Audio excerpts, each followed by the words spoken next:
Caesar who invented this salad was Caesar Cardini on the 4th of July, 1924 in Tijuana, called Caesar's Place. Fun to make it the way Caesar did because you can make it right at the table. A 1-minute egg. These should cook just 1 minute. Second special is croutons. You're going to have a garlic flavor for the croutons. Put the garlic in a little bowl, put some salt in, pound the garlic and the salt, pound in some olive oil into a frying pan, and then in go the croutons.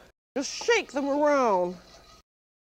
Everything that you need for the salad on a little tray. Assemble this at the table. The olive oil, croutons, Worcestershire sauce, the eggs, the juice of 1 lemon, a big piece of Parmesan, good quality.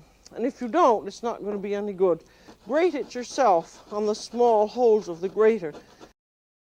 In the original Caesar salad, he used the hearts of romaine. Caesar always served the salad right at your table, and you pour about 3, 4, 5 tablespoons of very, very good oil, turning the salad over, very careful not to break the leaves.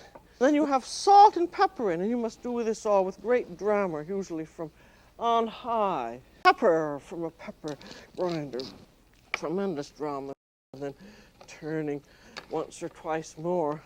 Or 1-minute eggs, and if they don't know the Caesar salad, this will kill them because they don't know that eggs go in. And this, again, 2 or 3 tablespoons of fresh lemon juice, about 6 drops of Worcestershire, 6 tablespoons of this beautiful cheese. Taste a little bit, a little tiny bit. And then you must usually say, oh no, just a little tiny bit more pepper, tiny bit more salt. Finally, the croutons, only at the last minute. When you eat it, you don't eat it with a knife and fork. You pick it up by the edge, and you just eat it in your fingers. This is the way the original salad was.